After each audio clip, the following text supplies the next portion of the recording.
Yeah. Good evening, everybody. Welcome to this clinical case presentation. Indraja is finally who will be presenting an interesting case.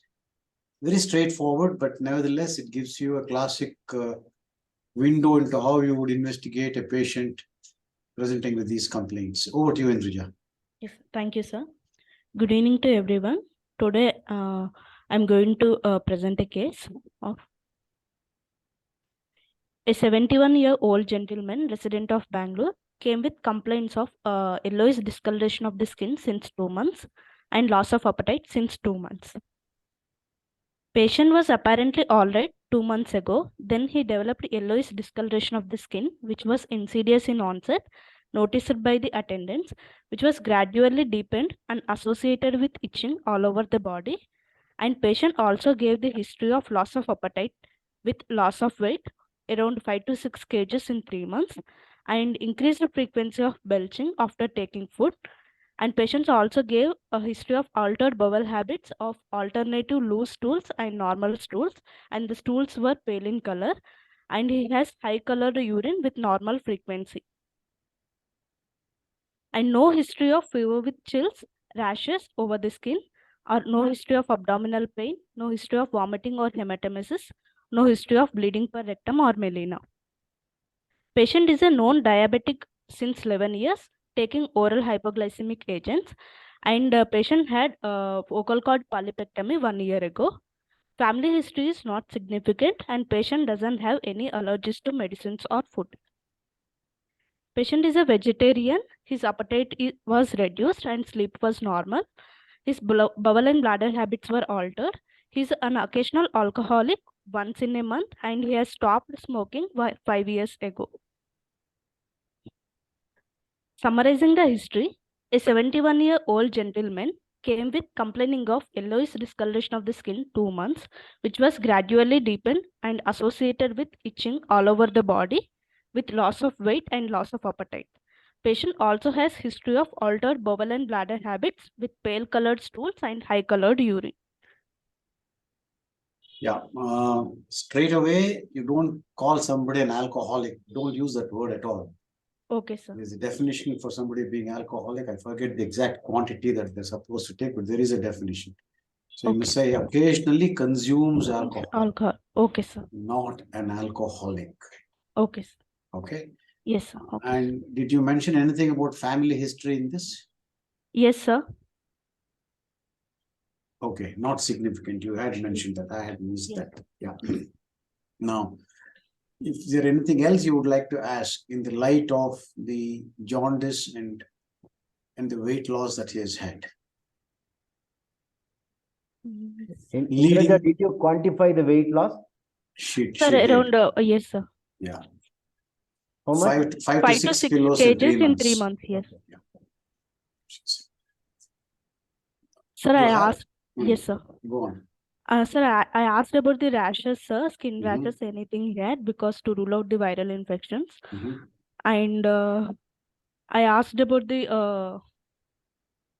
abdominal pain also, sir. Yes. Whether he has previous abdominal colic or not. Okay. In terms of pain, if you have, you mentioned about the abdominal pain. Yes, sir. Is there anything else you would like to ask in terms of pain? He had no abdominal pain. No, sir. Okay. So yes, this patient obviously has some kind of a jaundice. Okay. Yes, sir. Maybe from the pancreas, maybe from something else. Any back pain history of back pain. You asked about back pain. Yes, sir. Very important. Yes. Okay. You talked about alternating loose stools. Yes. What sense does it make when he said that, but would you not want to add something more to it to make it more specific? So how many times he is passing? Yes, how many times he actually went. When he says loose stools, what exactly it is? Yes, malodorous, if it is, fat malabsorption, malodorous.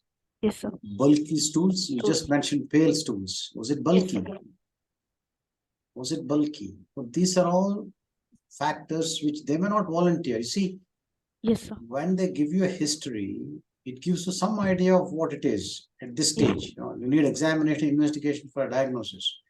But at Yes, this sir. stage, it gives you some idea of what system is involved, and you got to look more into it. Yes, And if sir. something is involving the pancreas, what is its relation to the diabetes? Did this medication for diabetes change after this disease occurred? This patient has these problems for 2 months. Yes, sir. Did the diabetes go out of control after the onset of these symptoms?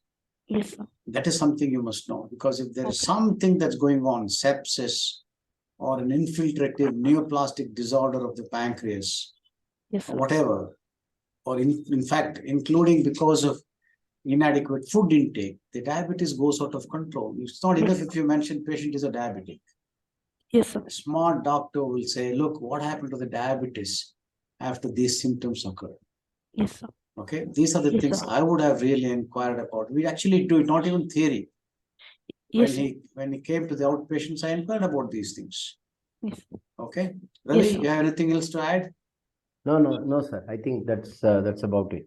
Yeah. Anybody else? Anything else to be added in history? Sir, Yeah, go on.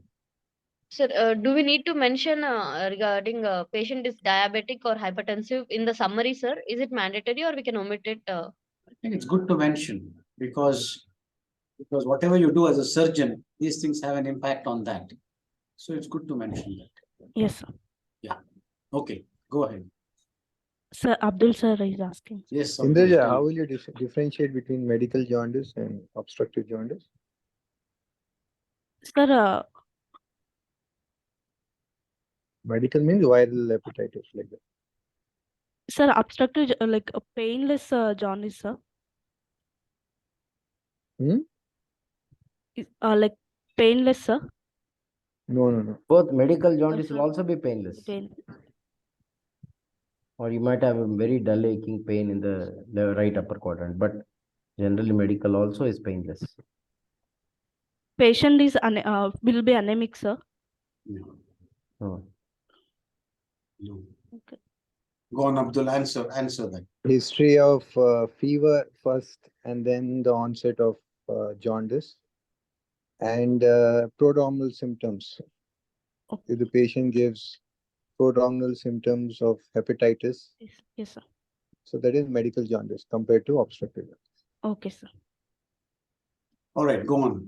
Yes, sir. On general examination, patient was examined in supine position after taking verbal consent in well-lit room with adequate privacy. Patient was conscious, oriented, with Karnowski performance score 90 and ECOG score 1, and moderately built and nourished. Icterus was present, and there was no pallor, cyanosis, clubbing, pedal edema, or generalized lymphadenopathy. On vitals, patient was afebrile. Temperature is about 98.6 degree Fahrenheit, and pulse is around 92 per minute, measured in right radial artery, regular and normal volume, and blood pressure 140/90 mm of Hg, measured in the right brachial artery in supine position, and respiratory rate is 20 cycles per minute. On inspection, abdomen is mildly distended, and umbilicus is slightly pushed downwards, and there were no scars or engorged veins. Right flank is appeared full compared to the left side, and all quadrants are equally moving with the respiration, and there was no visible peristalsis or no visible swellings in the abdomen. Hernial orifices appears intact, and external genitalia are normal.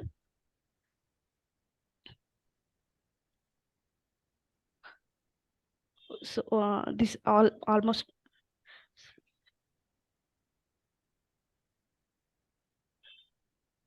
On palpation, there was no local rise of temperature and no tenderness all over the abdomen. Yes, Just a minute, Indraja. What do you comment on the umbilicus? Sir, it is slightly pushed downwards, sir. And is hello. Go on. Is it blackish? What is the blackish thing inside? Is it just No, dirt? No, sir. It is dirt. Dirt. Yes, Okay. sir. Yeah. Okay, right.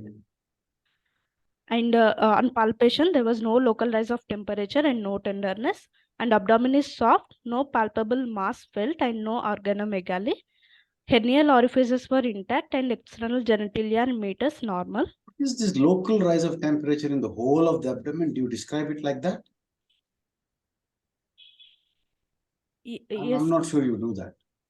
Okay, I mean, you're trying to say that abdomen is not at a higher degree temperature wise compared to the limbs or something like that. I don't think that is normally described. Okay, sir. Okay, yeah. Okay, No sir. local, yeah, that doesn't apply to the whole of the abdomen. Yeah. Okay, go on. sir. Okay. Yeah. And percussion resonant all over the abdomen, and auscultation bowel sounds were present. On systemic examination, respiratory system, there was no evidence of pleural effusion. On cardiovascular system, S1 and S2 here. And on central nervous system examination, there was no focal neurological deficit. And bilateral supraclavicular lesion, there were no palpable nodes. And examination of the skeletal system was normal. And per rectum was not done because patient was denied. Okay. And Yeah. summarizing the Indraja. Yes, sir. CV S1, S2 heard. See, Yes, sir. patient is alive, so you have to have S1, S2. I Yes. think you should just say CVS is normal. Yes, sir. Unless there is something abnormal or abnormal, sounds or anything like that, her murmurs or anything like that. Yes, sir. S1, S2 heard. If it is not heard, then the patient will be, not be normal. Or Okay. so you Yes. just say S1 cardiovascular system is normal. Clinically sir. normal. That's all. Clinic. Yes, sir. Go ahead. Summarizing the history, a 71-year-old gentleman, known case of diabetic, came with complaining of yellowish discoloration of the skin since 2 months, which was gradually deepened and associated with itching all over the body, with loss of weight and appetite, and also had history of altered bowel and bladder habits with pale-colored stools and high-colored urine. On examination, patient was icteric with mild abdominal distension. And can I put my provisional? Yes, you can at this stage, you can put a provisional diagnosis. So my provisional diagnosis is obstructive jaundice, either secondary to the CBD stricture or maybe cholangiocarcinoma, carcinoma of the bile duct. Now, when you say CBD stricture, what are you thinking about? Benign stricture? Sir, actually it can be benign or malignant, sir, but in this case, patient also has loss of weight and appetite. So it can be malignant, sir, more in the favor. Relatively short duration. Short duration, yes, sir. Yeah, if you have a benign stricture that is likely to be from stones, yes, which eventually goes on to stricture, you would have a longish history. Yes, sir. And pain. And pain. Pain, yes. And perhaps recurrent attacks of cholangitis, which this patient doesn't have. Yes, sir. All right. So you Yes, think sir. it's an obstructive. Now, is there you have not considered any medical cause at all in this? Is that correct? Or should you have that in mind as well? Sir, Can you get obstructive jaundice in hepatitis? sir, no, sir. No? No, sir. Will anybody else like to differ? Ravi? I think you do develop obstructive jaundice because of the edema around the biliary canaliculi. You Yes, can sir. have obstructive jaundice in viral hepatitis also. Okay. Anybody acute else to inflammatory pain. Ravi? Sir, no idea, sir.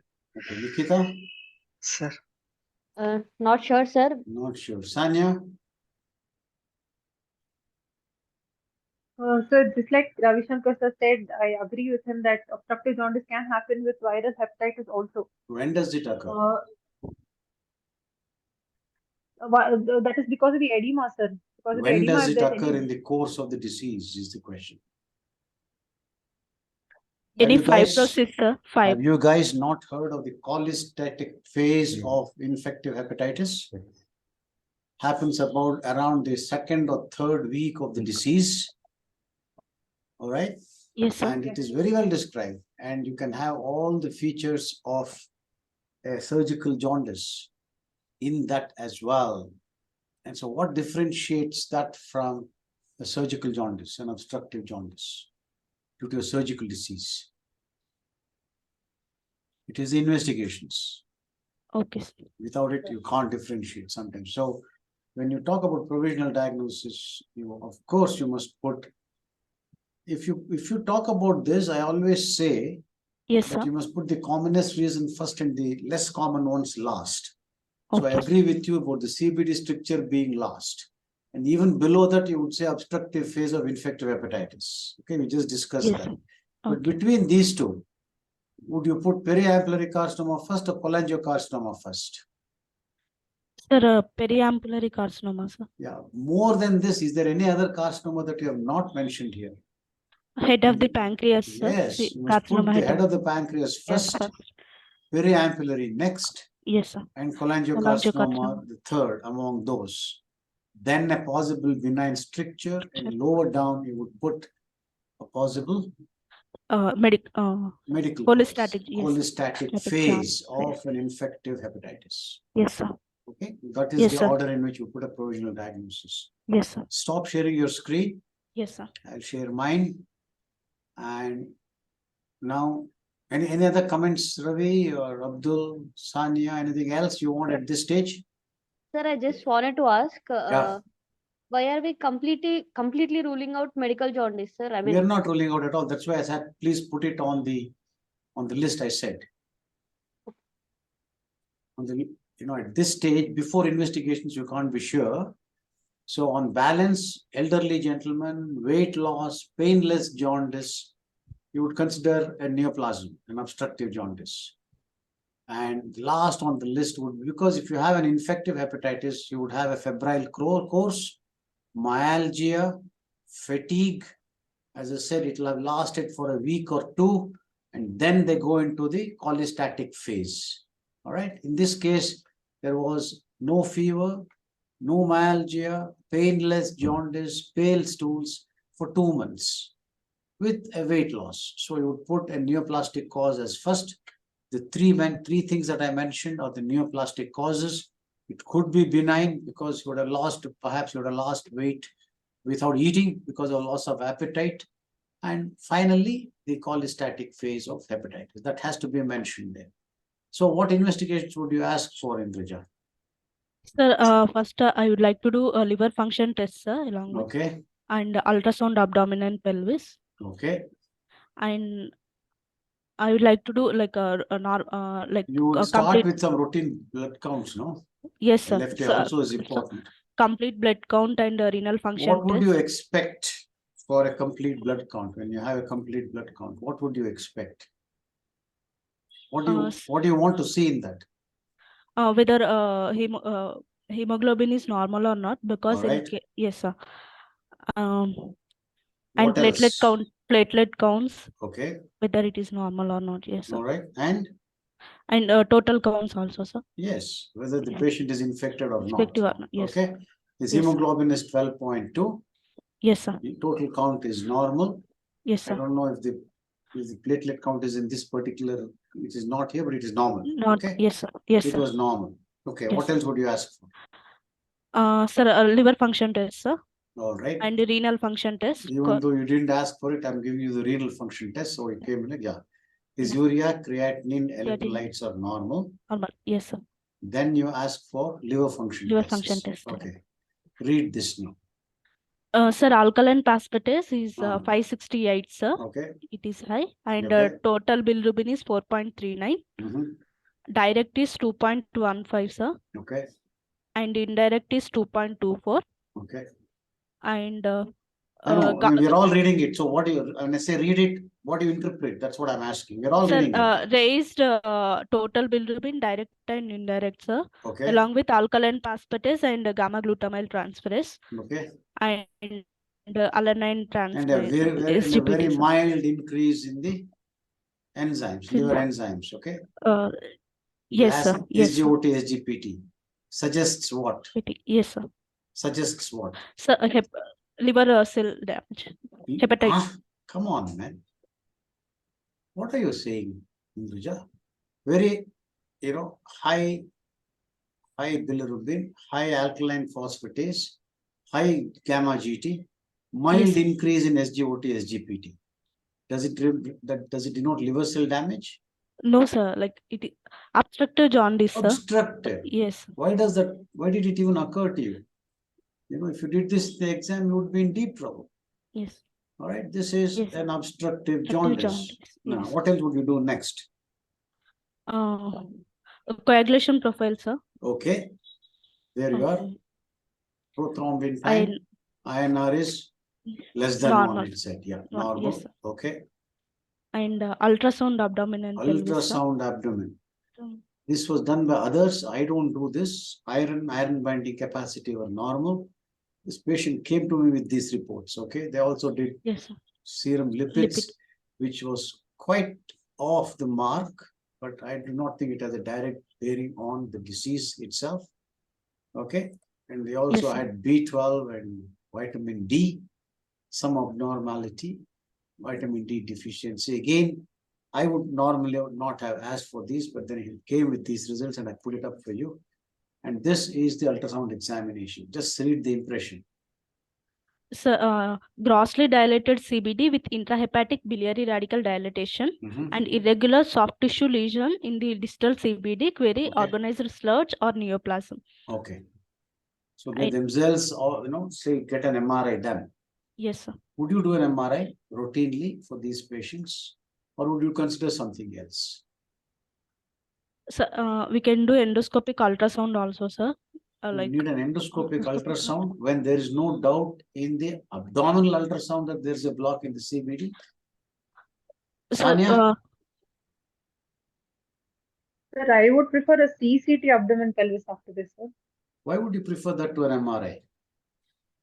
Because we will get to know, since there is a suspected mass that they're like neoplasm that they're talking about, Okay. we'll also come to know about its status, sir, and the lymph nodes that are involved around.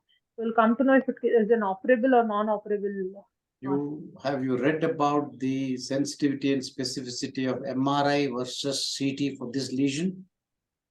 Not for this, sir. Generally, in cases of distal CVD, masses or periampullary, we prefer CCT over MRI. Not really true. MRI is as good as anything else. But when Okay. you have a mass that is suspected even on an abdominal ultrasound, you certainly do Yes. not need an endoscopic ultrasound for this. Okay, Yes. between an MRI and a CT, it's a toss-up. You can use either of them. I'm not strongly for either of them. But MRCP also gives you a better delineation of the pancreatic duct and the biliary tree compared to a CECT. Okay, Yes, CECT yes. describes the mass better, but an MRCP gives you a better delineation of the biliary tree and the pancreatic duct. But Okay. my question is, would you do an MRI or a CT at all? Would you do something else? Sir, we can Go on, Abdul. we can get an ERCP done, sir. Yeah, With a why would you biopsy. prefer that to? That's you already answered. See, if you do an ERCP, in addition to delineating the biliary tree, you will have a look at the ampulla to know whether it is an ampullary tumor or not. And you can also get a cytology, if not a biopsy. Okay, cytology of the lesion. But now what has happened is that many endoscopists who do ERCPs insist on an MRI. Either way, this patient had an MRI also before he came to me. All right. So here is the MRI picture of this patient. All right, Indraja, read this MRI. Yes, sir. Excuse me. Sir, this is the MRI of the abdomen, sir. Yeah. Uh, Is it a T2 or a T1 image? Sir, T1, Oh. sir. T1. Yeah. Trust you to get it wrong. Remember that water is white. Is white on in T2. T2. T2. Yes. Okay, that's how I remember Yes, it. sir. So this is water. Yes, sir. Okay, this is water inside the stomach. This is the gallbladder. Well, This is all water in the biliary tree. yes, So sir. it's a T2 image. Yes, Okay, sir. and what kind of a section is it? So coronal section, sir. Coronal section.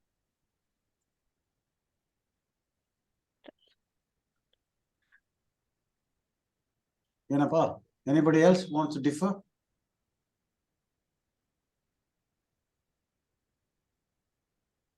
Please, why is there silence in this simple thing?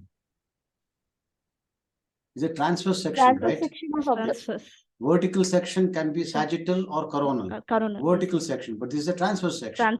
Transverse section. Yeah, so at what level is it? If you want to see the if you see the gallbladder like this, what is this vertebra likely to be?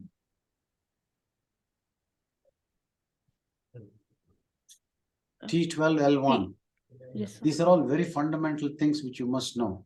So Yes, you sir. have a distended gallbladder. Yes, sir. This is the distended. Are you seeing my pointer?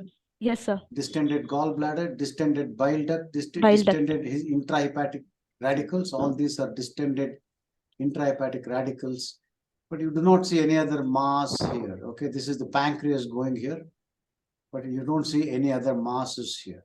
Okay, and Yes, sir. this is the other picture, the MRCP, cholangiopancreatogram. Again, a dilated CBD. There's an abrupt cutoff at the lower end. You can see an abrupt cutoff at the lower end of CBD. You can see the same cutoff in all these structures. Okay, and the pancreatic duct itself going up like that is relatively normal. There is no blockage of the pancreatic duct. Cross dilatation. So there is something going on at the lower end of the CBD. That is a message. Okay, what would Yes, you do sir. next? Sir, ERCP, sir. ERCP. Endoscopy. Yes, sir. All right, this is the finding of the MRCP. Significant intra and extrahepatic biliary ducts, enhancing soft tissue lesion in the distal CBD. Consider cholangiocarcinoma. That's the diagnosis.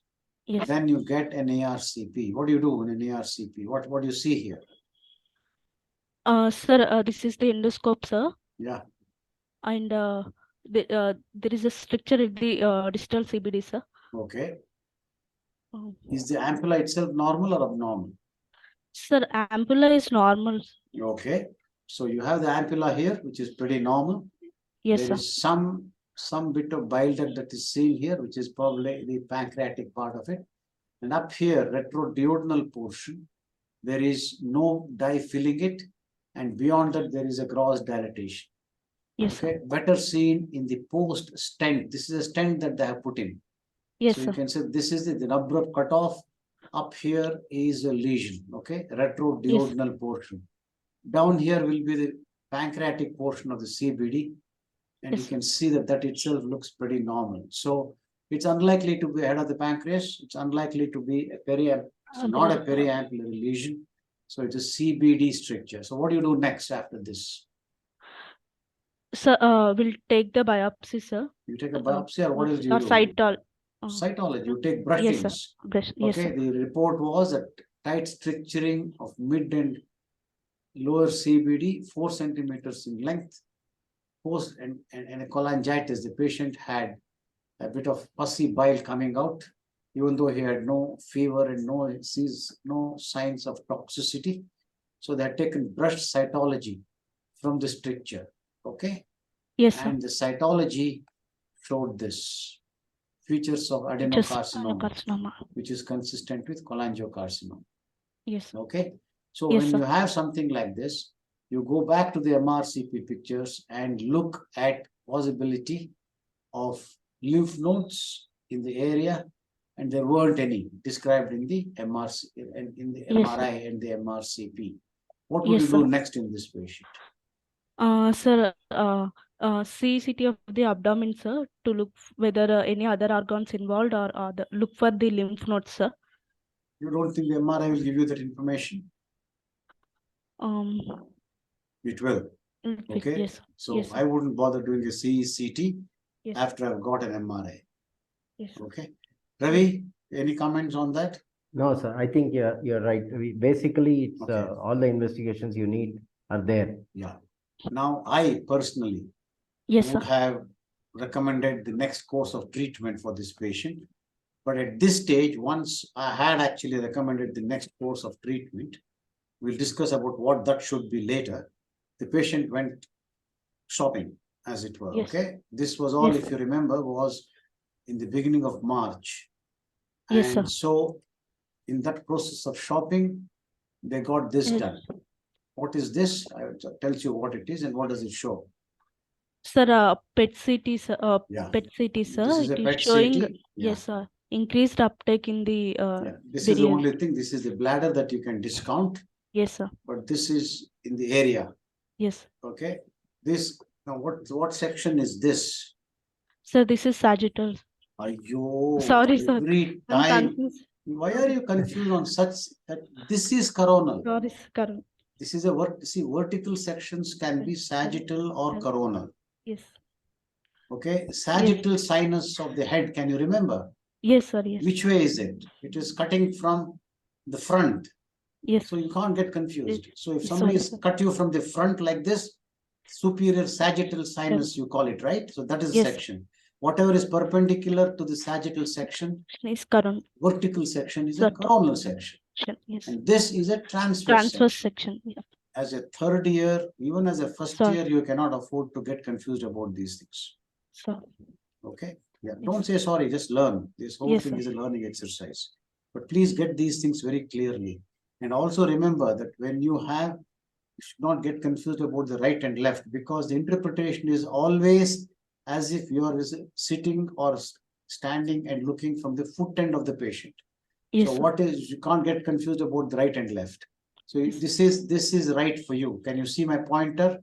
Yes, sir. This is left because in a transverse section or any section, you're looking from the foot end of the patient. Yes, sir. Okay, you may have a patient with a situs inversus. Yes, Liver, sir. liver will be sitting here. Then you're expected to diagnose that. And if you get confused about whether you're looking from the head end of the patient or from the foot end of the patient, you will not give the correct answer. Do you understand that? Yes, sir. So your transverse section is this cut section, and you're always looking at it from the foot end of the bed. Don't forget Yes. these very fundamental things.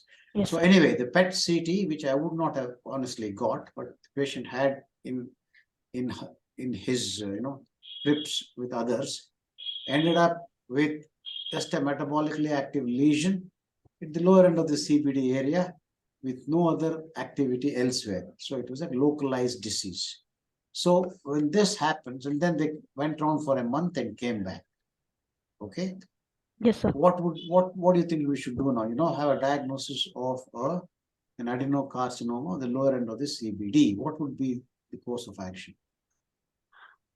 Sir, we'll plan for the surgery, sir. Okay. What surgery would you do? Whipple's procedure, sir. Why would you do Whipple's? Why not resect the bile duct only? Sir, sometimes like it may involve the periambulary region also, sir. There is no involvement of periapillary region. You're just not thinking. We have told you the location of the tumor. Distal CBD, sir. Mid and distal CBD. Yeah. So how Sir, can you take out the retroduodenal duodenal, CBD? yes. Or a part that may be even intrapancreatic, which may be involved? How can you take it out? Yes. Okay. Yes, sir. Okay, let's go back a little bit in theory. Yes, when sir. you say, well, how is cholangiocarcinoma classified? Sir, it is classified away from the confluence, sir. Class 1 is away from the it is involving the common duct away from the confluence, and class 2 is near the confluence, sir. Okay. And 3A is involving the right duct. And 3B is involving the left duct, sir. Basically, it's intrahepatic, at the hilum or below the hilum. Below the hilum. All right. Yes. Why is it important, that kind of classification? It has to have some clinical relevance. Sir, if it is we resect at what level we have to resect, sir? If it is in the near the confluence, we can't do the hepatico-jejunostomy, sir. If it is at the confluence, you can do it at the confluence. You can do it. If it is intrahepatic, there is a requirement for some form of hepatectomy. Yes, sir. Okay, segments 4 and 5 usually. If it is at the confluence, it depends on how much of the confluence is involved. Where you can, it's called the Klatskin tumor. Yes, sir. Where you can resect it and put the jejunum onto the hilum. You can Right, have yes, sir. two separate anastomosis between the right and left ducts onto the jejunum, or you can just Jejunum. put it up to the hilum itself. You can take the jejunum and put it onto the hilum and then stent the right and left hepatic ducts. If Yes, it sir. is distal CBD, then you can, if it is in the mid CBD, the distal limit is above the duodenum, then you can just do a resection of that part of the CBD and do a hepaticojejunostomy. If it is involving the intrapancreatic part or the retroduodenal part of the CBD, then you have no choice but to do a Whipple's. Yes, sir. Okay, and this person Yes, sir. falls into that category, Yes, sir. and that's why you would do a Whipple's. Yes, sir. Okay, Ravi, anything to add at this point? No, sir, I think it's fine. Yeah. Okay, now Yes, when sir. you're doing a Whipple's, Yes, sir. what are the points that you should be careful about, thinking about, you should be prepared for in this situation? Where would you anticipate difficulty in your operation? Remember, sir, we are thinking of a retroduodenal and a possible intrapancreatic part of the Pancreatic. CBD being involved. sir, while dissecting the portal vein and superior mesenteric vessels, sir, Correct? and we should be careful about the inferior vena cava also. Yeah. Inferior vena cava, unlikely, because you would have seen on your MRI a big mass lesion. We didn't have Yes, a sir. big mass lesion in this, but unknown to you, more importantly, the portal vein rather Yes, than sir. this SMV. SMV can look very, very comfortable. You know, it will be very easy when you get behind the neck or deep to the neck of the pancreas. But at the upper end, after the splenic vein joins the SMV, Yes, sir. beginning of portal vein is right next to this area where the tumor is. And as expected, we had a difficulty in that area, but we managed to carve the tumor off. We do not carve the portal vein off the tumor. We do not think that it was a direct tumor extension, but it Yes, looked sir. very edematous, inflamed, and stuck. Yes, Okay, sir. more a desmoplastic reaction to the tumor rather than the tumor itself. Yes, So sir. we did have some difficulty, took our time, and we managed to take out the whole tumor. Yes, sir. Okay, and we did a Whipple's. It is the third post-op day today. Patient is doing well, Yes, sir. right? Yes, sir. This is about the PET CT, and of course we did the usual ECG and preparation of the patient. Okay, echo, Yes, sir. pulmonary function test, and we didn't repeat everything else. Those results we showed you was when he first saw me. Yes, sir. That is 5th March. That was a month previously, and then he came again on the 7th March. Remember, he was 7th. stented. Yeah, he was stented on the 7th of March. We had a stent for nearly a month. Bilirubin and everything else had come to normal, including the INR. Okay, and Yes, this sir. is Yes, after sir. the resection. This is the hepaticojejunostomy. We just have about 1 centimeter or so, or about 2 centimeters at the most of the common hepatic duct. This is the hepaticojejunostomy. And can you guess what this is? We are seeing through an anterior gastrotomy. Can you guess what this structure is? It tells you the answer here. If you read it. Pancreas. Pancreas. So we have cut the anterior wall of the stomach and we're looking at the pancreas through this. So what have I done? What is this Sir, operation? Dunking. Dunking, correct. Dunking. So what we have done here is dunking of the pancreas into the stomach. Yes. Okay, what are your options for reconstruction of after Whipple's? Sonia?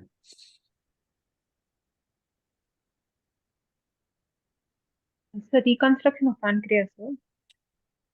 You know, you've done a Whipple's, you now have Yes, sir.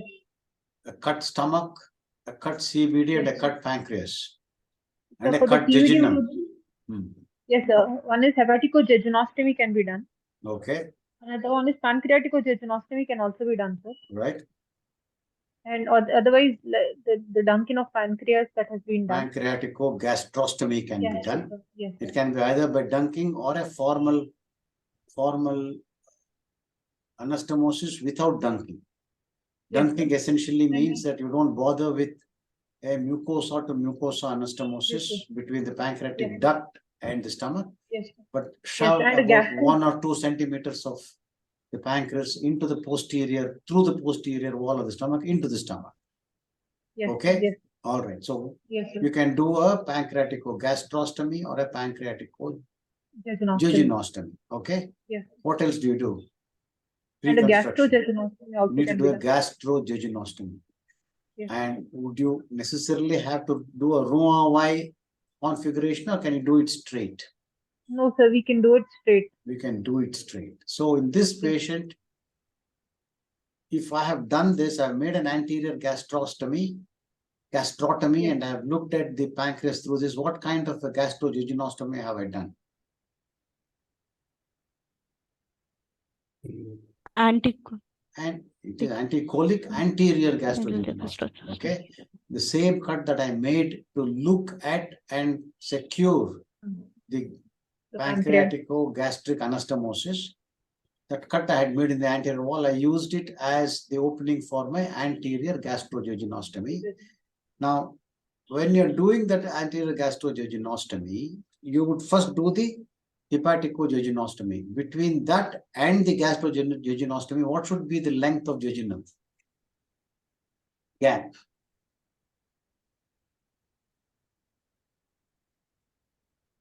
These are all very practical issues, right? You need to have some distance. If you keep it too close, what happens? Food will get into the CBD, right? Yes, sir. Yeah. So what is the sort of recommended length of a gap between the hepaticojejunostomy and the gastrojejunostomy? That is applicable whether you do it straight as we did in this case, or whether you do it with a Roux-en-Y. Yeah. 30 centimeters. Okay. Yeah. And having done all this, what else would you do in the operation before you come out? What other things would you do in the operation before you come out? You have a hepaticojejunostomy, a pancreaticogastrostomy, and an anterior gastrojejunostomy. What else would you do? Feeding Sorry? jejunostomy. Good. An operation like this, a big operation like this, always have a feeding jejunostomy, which is done further down. All this is in the supracolic compartment, remember.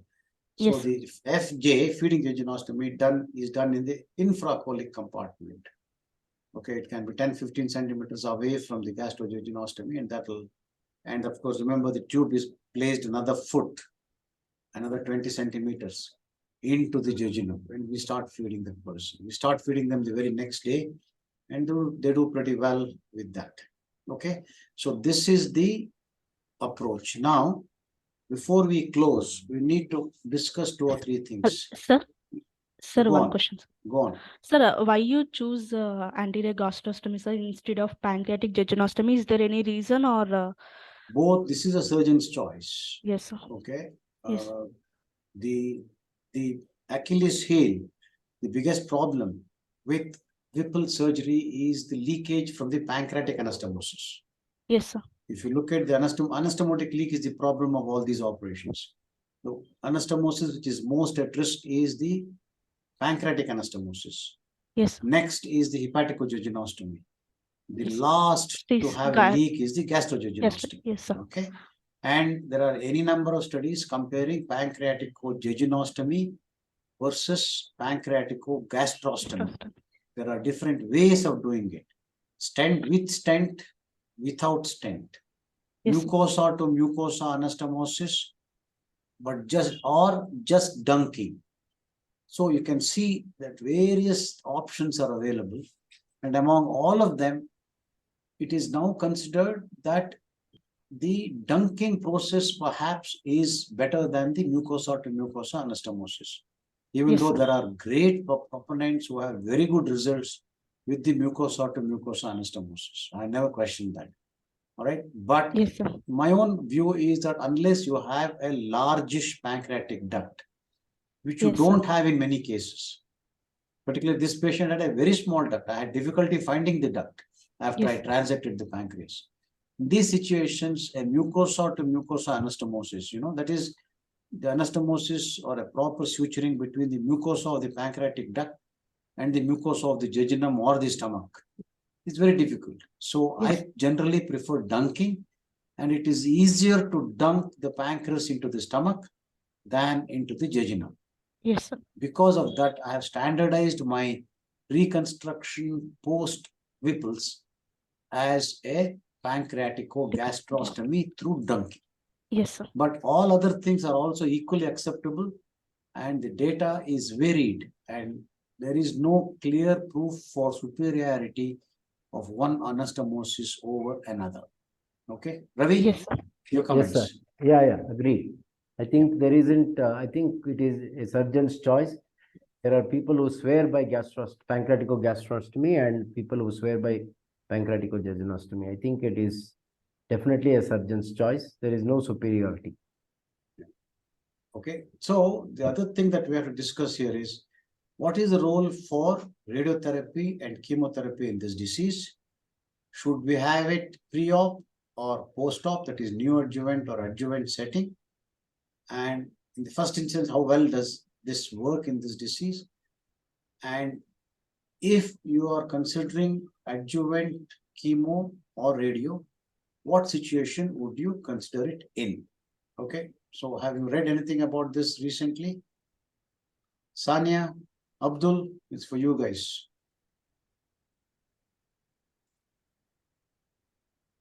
Sir, as far as I have read it, neither chemotherapy nor radiotherapy has shown to affect the survival. Okay.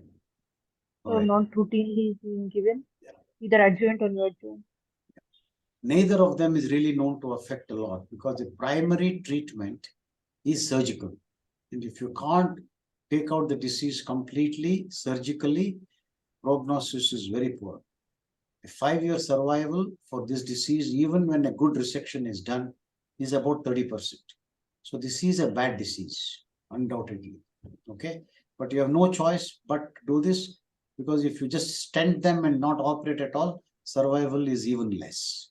So this patient has had a complete resection or zero resection. We have not left any tumor behind. So I would not consider any chemotherapy or radiotherapy, even though I would consider a medical oncology concept once the patient goes home. All right. So I did some recent reading about it. Radiotherapy is being tried again, both in the neoadjuvant setting and adjuvant setting. No clear proof that it is helpful. One of the documents I would recommend all of you to read is go to the health professional portal of cancer.gov. Okay. I don't know if you guys read that. It's the National Institute of Health's site in the United States. Any cancer, go to that. There are two sections, health professional section and the common public section. Don't go to the public section. The health professional section gives you a constantly updated information about all cancers, including the clinical trials which are going on. Excellent portal for learning about cancer. Read that. I have read it recently. All right. So here, chemotherapy also is being tried, not in the neoadjuvant setting, but in the adjuvant setting. The two standard of care, both of them can be equally given, are a combination of gemcitabine and cisplatin or capacitabine used as a monotherapy.